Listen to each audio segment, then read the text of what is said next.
శ్రావణం mega sale మీ CMR legacy of జ్యువెలరీలో విఏలో 50% వరకు తగ్గింపు. వివరాలకు సంప్రదించండి. నమస్తే రమగారు. నమస్తే జయ. రమగారు, నావెల్స్ చెప్పుకుంటూ ఉన్నాం. ఏదైనా కొత్తది స్టార్ట్ చేద్దామా? ఒక ఎపిసోడ్లో చెప్పేయచ్చు. ఓకే, ఒక ఎపిసోడ్లో చెప్పేయచ్చు. నావెల్స్ ఇంచుమించు కంప్లీట్ చేసేస్తాం కదా. చేసేస్తాము. ఎర్లీ 70s వచ్చి ఉంటుంది ఈ నావెల్. ఖచ్చితంగా నాకు సంవత్సరాలు జ్ఞాపకం లేవు. నేను స్కూల్ పిల్లగా ఉన్నప్పటి నుంచి చదువుతూనే ఉన్నా. ఓకే. ఒక రకమైన దుఃఖం, ఏం చేయాలో అర్థం కాని ఒక స్థితి వస్తుంది మనం ఆ కథ చదివితే. అది రేర్గా ఉండేది. నేను చెప్పబోయే కథ ఆ కాలంలో అత్యంత రేర్, అక్కడక్కడ చాలా తక్కువగా కనపడేది. ఇప్పుడు విరివిగా కనపడుతున్న సమస్య. భార్యాభర్తలు విడిపోవటం, పిల్లలు అలో లక్ష్మణ అని అఘోరించటం, తండ్రులు వెళ్ళిపోవటం లేదా తల్లులు వెళ్ళిపోవటం, పిల్లలు దొరికిపోవటం, అటు నాన్నకో అమ్మకో, పేదరికం, చదువుకునే అవకాశాలు లేకపోవటం, సంస్కారవంతులుగా బయటపడగలిగే అవకాశాలు ఉండకపోవటం.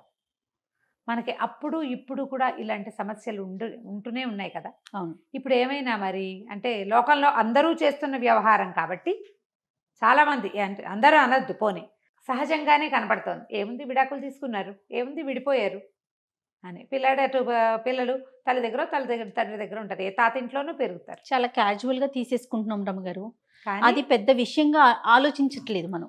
కానీ పిల్లల మీద చాలా ప్రభావాన్ని చూపిస్తుంది అది ఎప్పుడు కూడా.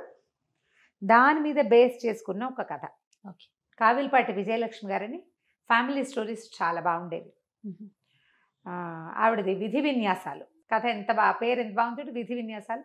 దీన్ని సినిమాగా తీశారు తహసీల్దార్ గారు అమ్మాయి. ఓకే. అయితే నేను ఆ సినిమా, అందులో ఒక వీణ పాట ఉంది, ఫేమస్ పాట, గుర్తు కూడా రాలేదు, రాత్రి నుంచి ఆలోచిస్తున్నాను నేను. జమున్ గారు ఆవిడ యాక్ట్ చేశారు హీరోయిన్గా. అయితే కథలో ఉన్నటువంటి కఠోరమైన సత్యాలు సినిమాలో ఉన్నాయో లేదో ఐడియా లేదు నాకు, నేను చూడలేదు. ఓకే. అది నా చిన్నప్పుడు వచ్చింది సినిమా. ఈ పుస్తకం మాత్రం మా ఇంట్లో ఉండటం వల్ల నేను చాలాసార్లు చదివాను. ఇటీవల కాలంలో కూడా మన బుక్ ఎగ్జిబిషన్లో కనబడితే తెచ్చుకున్నా. మళ్ళీ కొనుక్కొచ్చుకున్నారా? ఒక్కొక్కరికి ఒక్కొక్క పిచ్చి ఉంటుంది. చాలా బాగుంటుంది కథ. ఈ కథ స్టార్టింగ్ ఒక కుర్రాడితోటి మొదలవుతుంది. వాడు 10th క్లాస్ పూర్తవుతుంది. మరి కాలేజీలో చదవాలని ఉంది.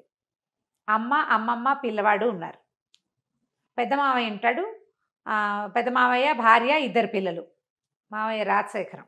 అసలు మొదటి డైలాగే కండక్టర్ కొడుకు కలెక్టర్ అవుతాడా అన్న డైలాగ్ తోటి మొదలవుతుంది. ఓహో. పిల్లవాడిని చదివించాలని అమ్మమ్మ అడుగుతుంది మావయ్యని. పిల్లాన్ని చదివించు, కాస్త కాలేజీ చదివిస్తే వాడు పొట్టవాడు పోసుకుంటాడు, వాళ్ళ అమ్మని వాడు చూసుకుంటాడు అంటే, ఆ కండక్టర్ కొడుకు కలెక్టర్ అవుతాడా, ఏముంది, ఏ కొట్లో పద్దులు రాసిన 60 70 ఇస్తారు, వాడికి వాళ్ళ అమ్మకి వెళ్ళిపోతుంది. లేత పిల్లాడు, ఒక 16 ఏళ్ల స్ఫురద్రూపి అయిన ఒక కుర్రాడు. అయితే తల్లి అమ్మమ్మ ఏమంటారంటే, చిన్న మావయ్య దగ్గరికి వెళ్ళు, చిన్న మావయ్య దగ్గరికి అని చిన్న మావయ్య దగ్గరికి ఇంకో ఊరు పంపిస్తారు. పంపిస్తే చిన్న మావయ్య గోపాలరావు, పెద్ద మావయ్య రాజశేఖరం, రెండో మావయ్య గోపాలరావు ఇంకేదో ఊరిలో ఉంటాడు. అది కాస్త అటు ఇటుగా వైజాగ్ ఏమో అనిపిస్తుంది, పెద్దగా ఊరి పేర్లు కనపడవు కథలో. ఓకే. అక్కడికి వెళ్తాడు. వాళ్ళ ఇంట్లో కూడా ఓ పిల్లాడు ఉంటారు. పెద్ద మావయ్యకి ఓ పిల్లాడు, చిన్న మావయ్య కూడా ఒక పిల్లవాడు.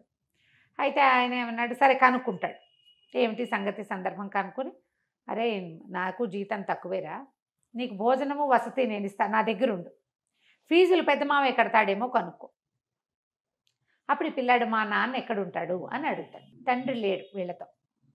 అడిగితే ఈయన తను ఏమన్నాడంటే, అక్కడెక్కడో ఫలానా చోట ఉంటాడు, ఎప్పుడో అడ్రస్ ఇచ్చాడని అడ్రస్ తీసి చేతిలో పెడతాడు. ఈ పిల్లాడు ఊరు వెళ్తానని చెప్పి ఇంటికి వెళ్ళకుండా ఆ తండ్రి ఉన్న ఊరికి వెళ్తాడు. ఇవేవో ట్రైన్ ప్రయాణం చేసి వెళ్ళవలసిన ఊళ్ళుగానే కనపడతాయి.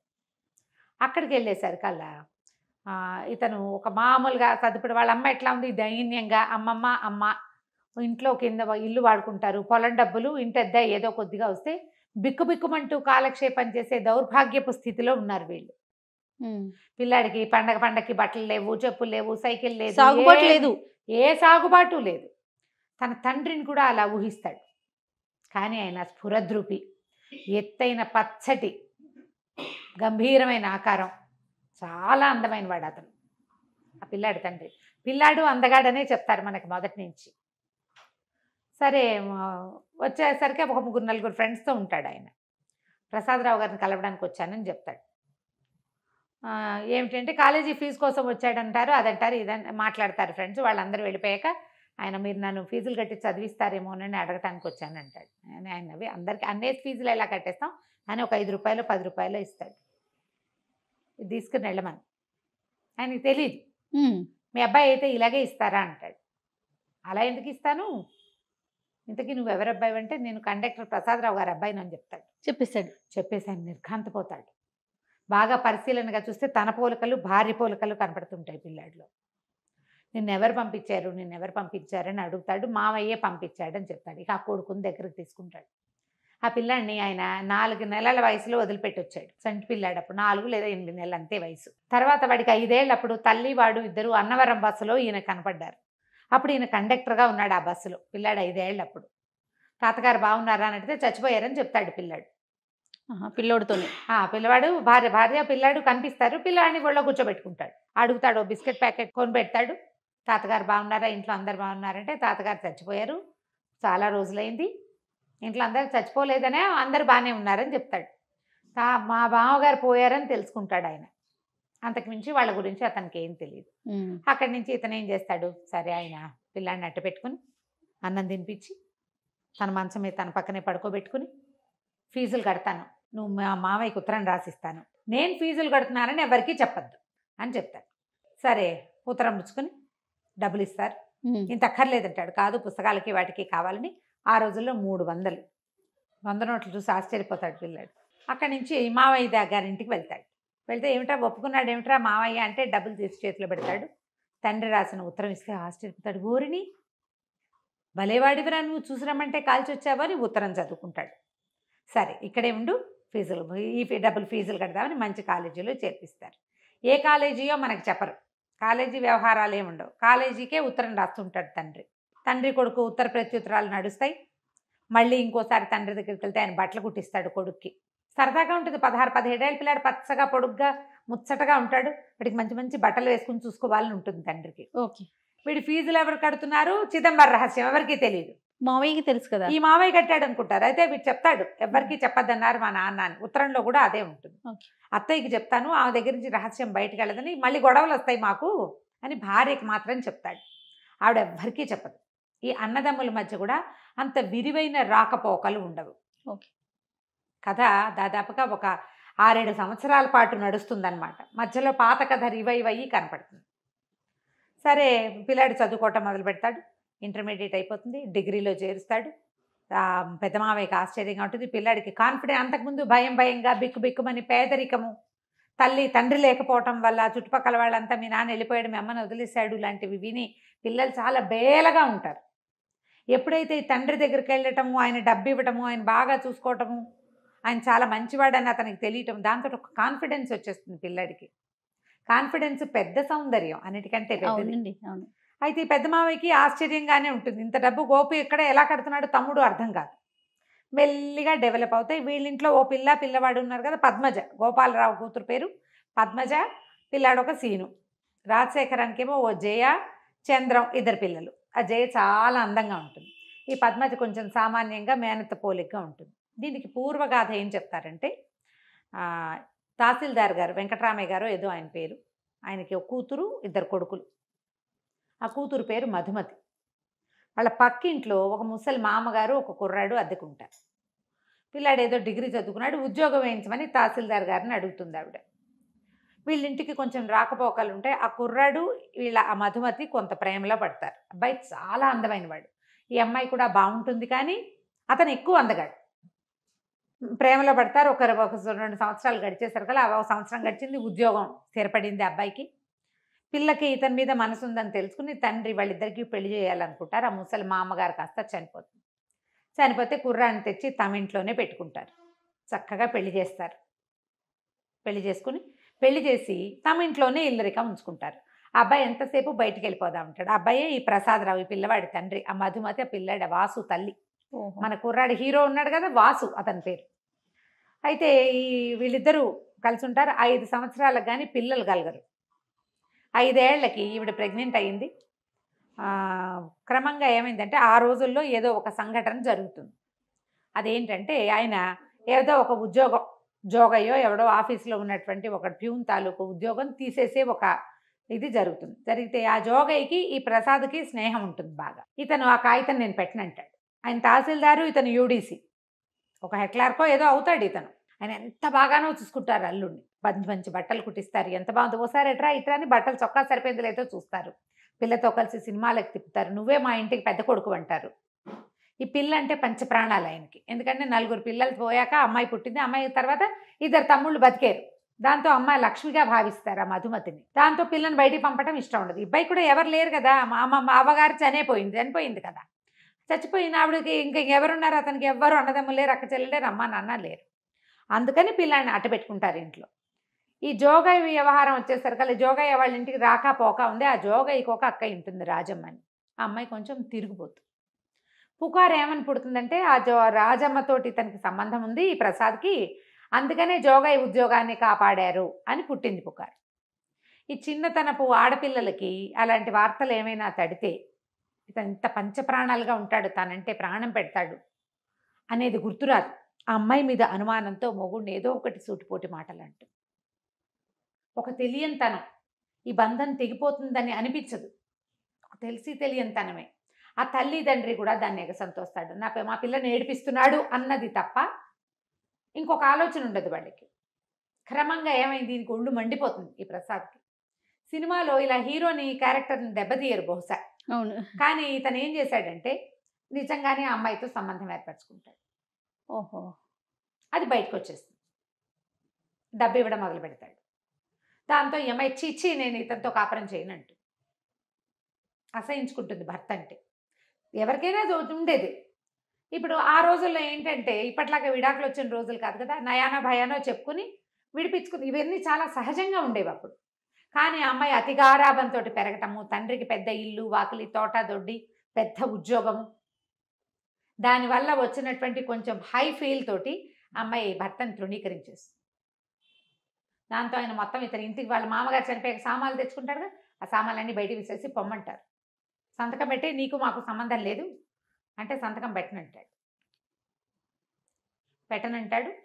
ఆ కాగితం చింపి పారేస్తాడు, వెళ్ళిపోతాడు, సామాన్లు వదిలేస్తాడు. ఏం చేస్తాడు, ఆఫీస్లో మామగారికి ఇచ్చిన ఉద్యోగం కదా, మామగారు మొహమే గిట్టనప్పుడు ఉద్యోగం ఎలా చేస్తాడు. కానీ ఆ వెళ్ళిపోయే రోజును కూడా మామగారు గుండెలు పెట్టుకుని పరిగెత్తుకుంటూ వచ్చేస్తాడు. మళ్ళీ వద్దు, ఆయన అంత ప్రేమగా చూశాడు అతను. మీరు బాధపడకండి, నేను వెళ్ళనంటే వద్దు, నువ్వు వెళ్ళిపోవాల్సిందే, నా కూతురు ఏడుస్తోంది నీ వల్ల, నువ్వు మా ఇంట్లో ఉండటానికి వీల్లేదు, తెన్నింటి వాసాలు లెక్క పెట్టేవాదంటావు, ఇది అని అత్త మామ ఇద్దరు తిట్టేస్తారు. భార్యని పిలుస్తాడు, వీళ్ళందరినీ వదిలే, నువ్వు నాతో వచ్చేసి మనం వేరే కాపురం పెట్టుకుందాం, నువ్వు నాతో వచ్చే, నేను అన్నీ మానేస్తా, నిన్ను బాబుని బాగా చూసుకుంటా రమ్మంటే అమ్మాయి తల తిప్పుకుని లోపలికి వెళ్ళిపోతుంది. పిలిచినా రాదు. సరే ఇతను ఏం చేస్తాడు, ఉద్యోగాన్ని రిజైన్ చేసి ఆ జోగయ్య చేతిలో పెడతాడు కాగితం, నువ్వు వెళ్ళి ఆఫీస్లో ఇచ్చేసి మీ అక్కని తీసుకెళ్ళిపోతాను, తిరుపతి వెళ్ళి పెళ్లి చేసుకుంటాను సర్కల్ పోకోండి, ఇంకా నయం, ఏదో స్నేహం చేసామంతే, మీరు రిజైన్ చేసుకుంటారో గంగలో దుక్కుతారో మాకు అనవసరం, మా అక్కయ్య రాదు, మీకు మాకు రామ్ అంటారు. ఒక చిన్న స్నేహం చేసినందుకు ఈ ఫలితం లభించింది అనమాట. దాంతో ఈయన హతాశుడైపోయి ఇతను ఉద్యోగానికి రిజైన్ చేసి పిఎఫ్ వస్తుంది కదా, ఆ డబ్బంతా భార్య పేరు మీద రాసేసి వెళ్ళిపోయి తిరుపతి వెళ్ళిపోతాడు. తిరుపతిలో కొంతకాలానికి ఆ రాజమ్మ అతనికి తిరుపతిలో తారసపడుతుంది. ఇతను ఏం చేస్తాడు, భార్యకి తన విషయాలు తెలియజేయటం కోసం ఆ పెళ్లి చేసుకున్నానని చెప్తాడు.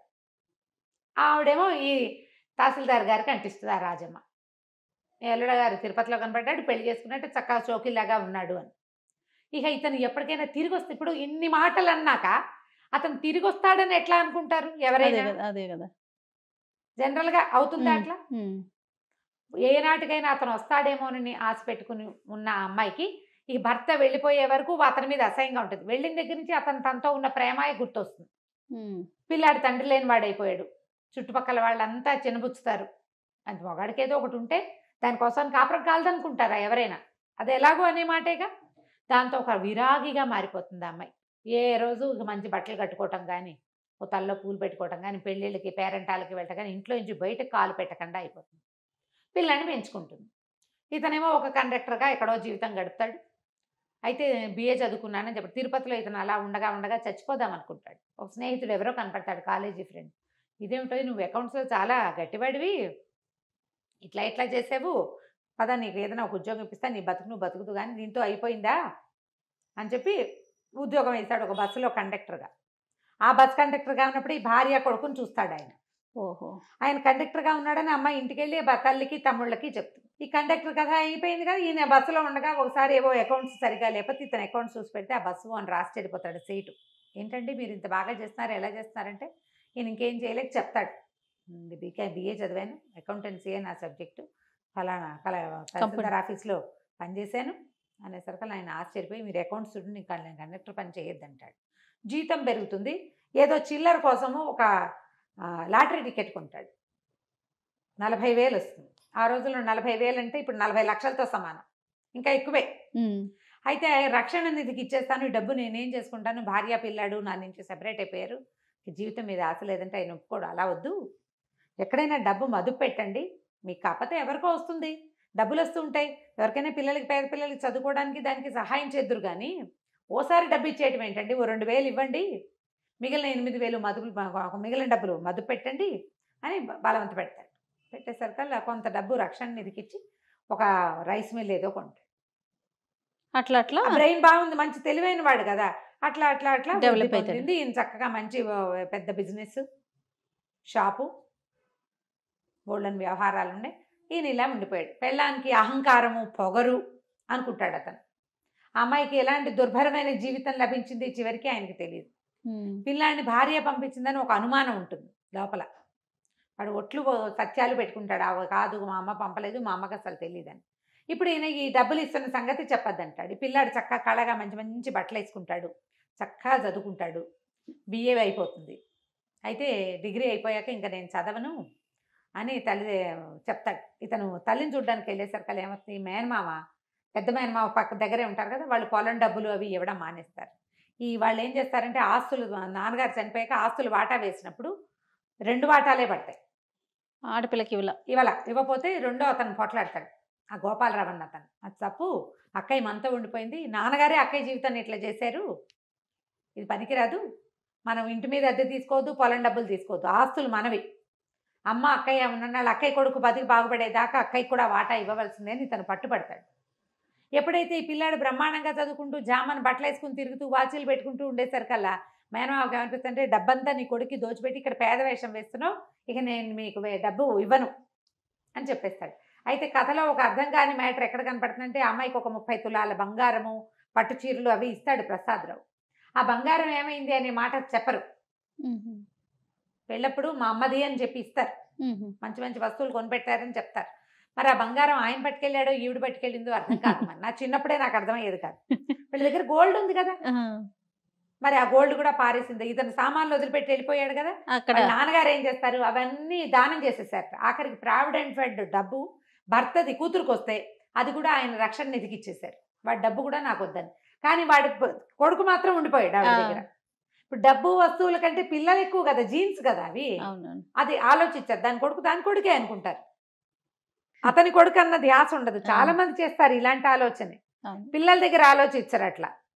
సరే ఏమవుతుంది, డబ్బులు లేవు, తల్లి పరమ పేదరికంలో ఉంటుంది. మా అమ్మమ్మ ఒంటి పూట తింటున్నారు, నేను ఇంకా చదువుకోనని ఏడ్చి మొత్తుకుంటాడు తండ్రి దగ్గర. ఆయన ఒప్పుకోడు. నువ్వు కండక్టర్ కొడుకు కలెక్టర్ అవుతాడా అన్నాడు మీ మామయ్య. కలెక్టర్ అయ్యి చూపించాలి, నువ్వు సెటిల్ అవ్వడం కావాలి, నువ్వు కలెక్టర్ అయ్యి భార్య పిల్లలతోటి బాగుంటే చూడాలనుంది నాకు, నువ్వు చేయడానికి వీల్లేదంటే మా అమ్మ ఇట్లాంటి పరిస్థితుల్లో ఉంటే నేను ఇలా మీరు కుట్టించిన ఉలెన్ సూట్లు అవి వేసుకుని వాచీలు ఉంగరాలు పెట్టుకుని స్కూటర్ కొని పెడతానంటాడు. ఎంఏకి యూనివర్సిటీ దూరం కాబట్టి స్కూటర్ కొంటాను, స్కూటర్ నేర్పిస్తాడు మనిషి వచ్చంటే. ఒప్పుకోడు వీడు పిల్లవాడు. ఒప్పుకోకపోతే ఆయన గట్టిగా బతిమలాడి సరే మీ అమ్మకి నేను ఏర్పాటు చేస్తానని ఓ 10 చీరలు వీడికి బట్టలు కొని వాసుకి, భార్యకు కూడా బోళ్ళని చీరలు నా జాకెట్లు అన్నీ కొనిచ్చేసి నువ్వు పట్టుకెళ్ళు, మీ మామయ్యకి నేను ఉత్తరం రాస్తానని చెప్తాడు.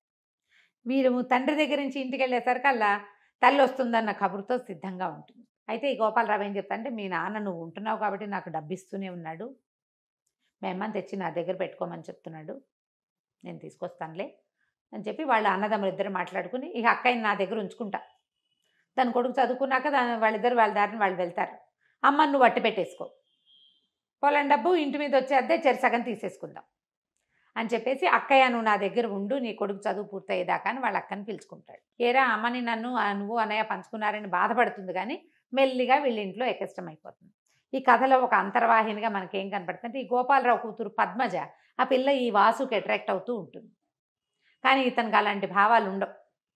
వీరికి జయ చాలా అందంగా తనే అనిపిస్తుంది, కానీ అది అక్కడే ఉండదు. అమ్మాయి దానికి వేరే ఫ్రెండ్స్ ఉంటూ ఉంటారు. కథ స్లోగా నడుస్తుంది, చక్కటి సంభాషణ. పుస్తకం దొరికితే మొదలు పెట్టామంటే చివరి దాకా వదలలేం మనం. చకచకా నడిచి వెళ్ళిపోతుంది. నేను ఇంకా స్పీడ్గా కూడా చెప్పేస్తున్నాను. సరే, ఎంఏ పూర్తవుతుంది అబ్బాయికి. ఐఏఎస్ సెలెక్షన్ కూడా అయిపోతుంది. ఐఏఎస్ సెలెక్షన్ అవుతుంది. అయిన తర్వాత అప్పుడు పెళ్లి చేసుకోమంటాడు తను. పెళ్లి చేసుకోమంటే నేను పెళ్లి చేసుకోను, మా అమ్మ నాన్న కలిసి ఉండాలని నా కోరిక. అంటే పిచ్చ కింద నీకు, మా జీవితాలు ఎప్పుడో ముక్కలైపోయినాయి, మనసులు ముక్కలైపోయినాయి మావి, మేము కలవం అంటే కాదు, మా అమ్మ ఒప్పుకుంటే మీరు కలిసి ఉంటారా అంటాడు. ఆయన ముందు మీ అమ్మని అడుగు, అప్పుడు చూద్దామండి అనేసరికల్లా సరే ఈ సెలక్షన్స్ అవి ఇతను ట్రైనింగ్కి వెళ్ళే ముందు తల్లిని ఓ రోజు పిలిచి అడుగుతాడు, అమ్మ నాన్నగారు ఎక్కడున్నా ఒకవేళ ఆయన వచ్చి నేను తీసుకెళ్తానంటే ఆయనతో పాటు ఉంటావా నువ్వు అని. ఆవిడ నాకు అంత అదృష్టం ఉందా, నా తెలివి తక్కువతనం, మా తండ్రికి ఉన్న డబ్బు గల వాళ్ళ పిల్ల కాబట్టి ఆవిడ హాయిగా ఉందనుకుంటాడు ఆయన.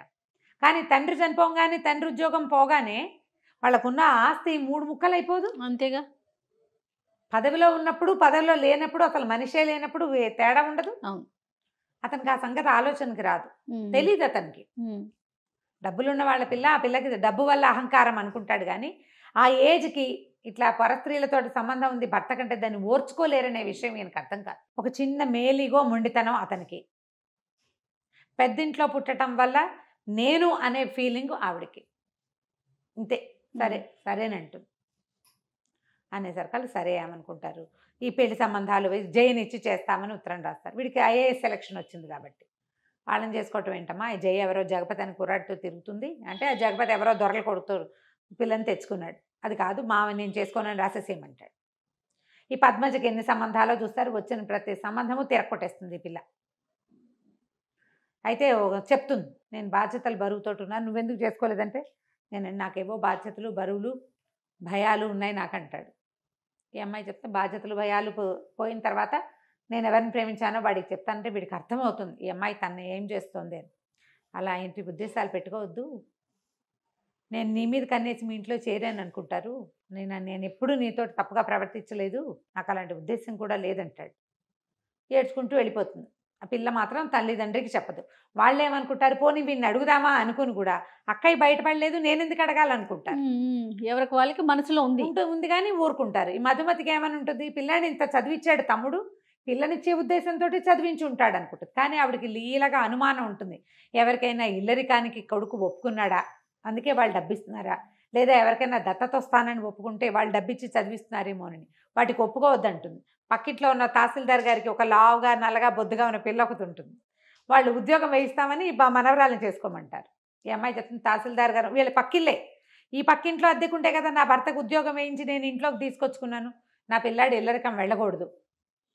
ఈ ఉద్యోగస్తులు ఉద్యోగం వేయించగలిగే వాళ్ళు ఇంటి పిల్లని చేసుకుంటే వాళ్ళ నాన్న బతికే అవుతుంది వాడిది కూడా. ఈ పిల్లాడు ఇంచుమించుగా వాళ్ళ నాన్నకు మళ్ళీనే ఉంటాడు. నాకు గుర్తుండి శోభన్ బాబు గారు ఏమైనా డబల్ యాక్షన్ ఏమోనని అనుకుంటా, గుర్తులేదు నాకు, దానికోసం సెర్చ్ చేసే టైం కూడా లేదు. ఓకే, ఈ పూటే కదా అనుకున్నాం చెప్దామని.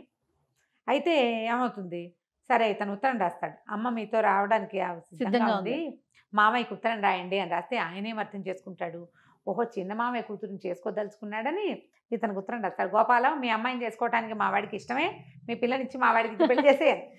వాళ్ళు ఏం చేస్తారు, వాసుకి ఓకేట వాళ్ళ నాన్నతో ఉత్తరం రాయించాడు అని అనుకుని, అక్కయ్య మా అమ్మాయిని చేసుకోవే అని అడుగుతాడు. అదేరా మరి సంబంధాలు చూస్తుంటే, అవును నువ్వు తేల్తామని చూశాను, నువ్వు తేలలేదు, అతనికి ఏంటంటే బాగా డబ్బిస్తున్నాడు అనే విషయం అక్కయ్యకి చెప్పకూడదు. ఓకే, నువ్వు తేలలేదు, అక్కడికి వెళ్ళి ఉత్తరం రాశాడు వాడు అని చెప్తాడు. చెప్పేసరికి ఆవిడ సంతోషిస్తుంది. మేనకోడలు అంటే చాలా ఇష్టం, పిల్ల బుద్ధిమంతురాలు, కానీ అందంగా ఉంది అని చూపించారు, గుండ్రటి మెరిసే కళ్ళు అని మాత్రం చెప్తారు అంతే. ఆ పెద్ద పిల్ల జయ అందంగా ఉందని చెప్తారు కథలో. సరే వీళ్ళు ఏం చేస్తారు, చక్కగానే శుభలేఖలు వేయించేస్తారు, శుభలేఖలు ఒక కట్ట పంపిస్తారు. ఇతను ఏమనుకుంటాడు, సరే ఆలోచించుకుంటూ పద్మజకి నేనంటే ఇష్టం, పోనీ పద్మజని చేసుకుందామని అనిపిస్తోంది, మామయ్యని అడిగితే ఎలా ఉంటుంది, మామయ్యకి ఉత్తరం రాద్దాం అనుకుంటాడు, పెళ్లి కార్డులు వస్తాయి, ఇతను తెల్లబోతాడు, ఇదేంటి ఇలా వచ్చినాయి అని. ఆ మామయ్య రాస్తాడు ఉత్తరం, నువ్వు రాయటం ఎందుకు, మీ నాన్నతో రాయించావు ఎందుకు రా, ఇక్కడ ఉండగా నువ్వు చెప్తే నేను కాదంటానా, నీ నోటితో నువ్వు చెప్తే అది కూడా బాగా సంతోషించేది, మీ నాన్నతో రాయించామంటే అప్పుడు అతనికి స్ట్రైక్ అవుతుంది తండ్రి ఏం చేశాడు అని. సరే పెళ్ళి రెడీ అయిపోయింది, పెళ్ళికి అందరూ వచ్చేస్తారు. ఆ పెళ్లి రోజు ముందు రోజు అక్కయ్య గోపాలరావుని అడుగుతున్నమాట మధుమతి గారు, మీ బావ ఎక్కడున్నారో, జాయింట్ కలెక్టర్ వీడు, ఎంతమందో పెద్దవాళ్ళు వస్తారు, తండ్రి లేకుండా తల్లి ఒక్కతే ఇలాగ బోసి మొహంతో కనపడితే బాగుండదురా, ఆయన ఎక్కడున్నారో ఆ పెళ్లి కాసేపు వచ్చి అక్షింతలు వేసి వెళ్ళమనంటే, ఆయన ఇంకో భార్యా పిల్లలు ఉన్నట్టు ఆయనకి ఏం భార్యా పిల్లలు లేరులే, వస్తాడులే అని నవ్వుతాడు. వీళ్ళందరికీ నవ్వులాటగా ఉంది, నా బతికిట్ట ముక్కలైపోయింది, ఇంటల్లుడు లేడు, ఇంట్లో పెళ్ళి, ఇంటల్లుడు లేడు, పిల్లాడి పెళ్ళి, తండ్రి లేడు, వాళ్ళకి ఎవ్వరికీ ఆ లోటు తెలియట్లేదు, నాకు ఒకదానికే తెలుస్తుంది అనుకుంటుంది. తర్వాత ఎన్నిసార్లు అనుకుంటుంది, అతను వెళ్ళిపోయాక ఆవిడ పొరపాటు చేశాను, అతను రా అని పిలిచేవాడు, వేరే కాపురం పెట్టుకుందామని ఎన్నిసార్లు అడిగాడు, ఆ రోజు కూడా రమ్మన్నాడు, నేను వెళ్ళకపోవటం ఎంత పొరపాటు చేశాను, పిల్లాడికి వాడి భవిష్యత్తు పాడు చేసేసా, నా జీవితము అంధకార బంధనం చేసుకున్నాను, ఇట్లా వాళ్ళ ఇంట్లో పడి వాళ్ళ చీత్కారాలు తింటూ ఉండవలసి వచ్చింది. అన్నదమ్ములకు పెళ్ళిళ్ళు అయ్యేసరికల్లా ముద్దు ముచ్చట మా అక్కయ్య ప్రేమ ఎందుకుంటుంది. సరే మధ్యాహ్నానికి ఒక ఆయన 2 పెట్టెలు సూట్ కేసు తోటి వస్తాడు, 2 సూట్ కేసులు హోల్డాలు అవి పట్టుకుని. ఆ పాతకాల కథలో హోల్డాలు బాగా కథలు కనపడతాయి అన్నమాట. బెడ్డింగ్ లాంటిది, అందులో చాలా సామాన్లు ఉంటాయి, పరుపు కూడా ఉంటుంది, ఎక్కడైనా కావాలంటే పరుచుకుని పడుకునేటట్టుగా. వాటితో వస్తే ఆశ్చర్యపోతారు, ఎవరో చుట్టాలు వచ్చారు. సరే అక్కడి నుంచి అక్కయ్య బావ వచ్చారు, పైకి వెళ్ళమని చెప్తాడు. ఇప్పుడు వెళ్తే పైకి ఈవిడేం ఊహించుకుంటుంది, అప్పుడెప్పుడో 20 ఏళ్ల క్రితం చూసింది ఒక ఆయన్ని. ఆయన ఎట్లా ఉన్నాడు, కండక్టర్ బక్క చిక్కిపోయి, మొహం అంతా పీక్కుపోయి, జుట్టు ఎర్రగా పీచుకొని, నూనె తైల సంస్కారం లేని జుట్టు, దవడలు లాక్కుపోయిన ఒక బక్క మొహం గుర్తుంది ఆవిడికి. అప్పటికి అతను చాలా నిరాశ దృక్పథంలో ఉన్నాడు కదా. ఇప్పుడు ఆశ్చర్యపోతుంది ఈయన్ని చూసి, ఆయన ఎంత మనిషి, ఆజానుబాహువు, చక్కగా పచ్చగా విశాలంగా నుదురు, బ్రహ్మాండంగా అద్భుతమైన సౌందర్యవంతుడుగా కనపడతాడు. ఇక భార్యాభర్త కలుసుకుంటారు. ఆవిడ అడుగుతుంది, నన్ను ఇంకెప్పుడు వదిలిపెట్టి వెళ్ళొద్దు, మీరు ఎక్కడ ఉంటే అక్కడ మీతో సేవ చేసుకుంటూ మీతో పాటు ఉంటాను, నన్ను వదిలిపెట్టకండి, జీవితం అంతా సర్వనాశనం అయిపోయింది అని. ఆ పాత తప్పిదాని గురించి అతను చెప్పడు, ఆవిడ అడగదు, ఎలా ఇలా జరిగింది అనేది తెలియదు. భార్యకు చెప్తాడు, నీ మొదటి రోజునే వీడు 6 ఏళ్ల క్రితమే నా దగ్గరకు వచ్చాడు, 7 సంవత్సరాల క్రితమే, 10th పాస్ అయ్యాక నేనే చదివిచ్చాను వాడిని, వాడి ఒంటి మీద ప్రతి గుడ్డ నేను కొన్నదే, నీకు చెప్పొద్దన్నాను, వాడు నాతో యుద్ధం చేశాడు ఒక రకంగా, మా అమ్మ మంచిది అని, నేను నా కొడుకు పక్కన నిలబడి నిన్ను చూడాలనుకున్నాను, నేను ఓడిపోయి నువ్వే కావాలని అడగాలనుకోలేదు అని చెప్తాడు. సరే పెళ్ళైపోతుంది. పెళ్ళయ్యాక తల్లిదండ్రిని పిలుస్తాడు, అవన్నీ పండగలు గిండగలన్నీ వ్యవహారాలు అయిపోయాక మనందరం కలిసి వెళ్దామంటే, వద్దు మీ దారిని మీరు వెళ్ళండి అని చెప్తాడు తండ్రి. తల్లి అంటుంది, ఉన్న నాళ్ళు ఒంటరిగా ఉన్నాను, ఆయన వదిలిపెట్టి రాను అని చెప్తుంది. కొడుకు అవసరం తండ్రికి లేదు, తల్లికి లేదు, వాళ్ళిద్దరూ ఒకరితో ఒకళ్ళు ఉండాలనుకుంటారు. అప్రతిభుడైపోయాడు బాసు అని రాస్తారు చివరికి. విధి ఎలాంటి రకాలుగా తిప్పుతుంది, ఎలాంటి మలుపులు తిప్పుతుందో. ఇప్పుడు వీడు అదృష్టవంతుడు ఈ అబ్బాయి. చివరి దశలో అయినా అమ్మా నాన్నతో కలిసి ఉండే అవకాశం అబ్బాయికి లభించింది. ఎంతమందికి లభిస్తాయి జయ? అవునరమ్మ గారు, నేను ఎద్దనపూడి సులోచన రాణి గారి ఆరాధన, ఈ విధి విన్యాసాలు చదివినప్పుడల్లా ఏడ్చేదాన్ని జయ. భలే బాధగా ఉంటుంది. అసలు కుర్రాన్ని వాడు బేలగా ఏం చేయాలో తెలియక నిస్సహాయమైన స్థితి వాడిది. వాడికి చదువుకోవాలి, పెద్ద చదువు చదవాలని కోరిక, అవకాశం లేదు. సంపాదన పరుడైన తండ్రి ఉండి, సమర్థుడైన వాడు ఉండి, ఇలా దిక్కుమాలినట్టు మేనమావల పంచన బతకటం ఎంత కష్టం కదా. మరి ఎంత బాగా రాస్తారంటే ఎక్కడ ఎగ్జాజరేషనే ఉండదు. హ్యూమన్ రిలేషన్స్ చాలా సహజమైనవిగా మన చుట్టుపక్కల ఇళ్లల్లో జరిగే లాంటి దాన్ని క్లియర్ పిక్చర్ ఇస్తారు. మనుషులు ఎలా మారుతారు, కండక్టర్ కొడుకు కలెక్టర్ అవుతాడా అన్నవాడు తన కూతుర్ని ఇవ్వడానికి సిద్ధపడతాడు. మనుషులు ఎలా ఉంటారో చూపిస్తారు.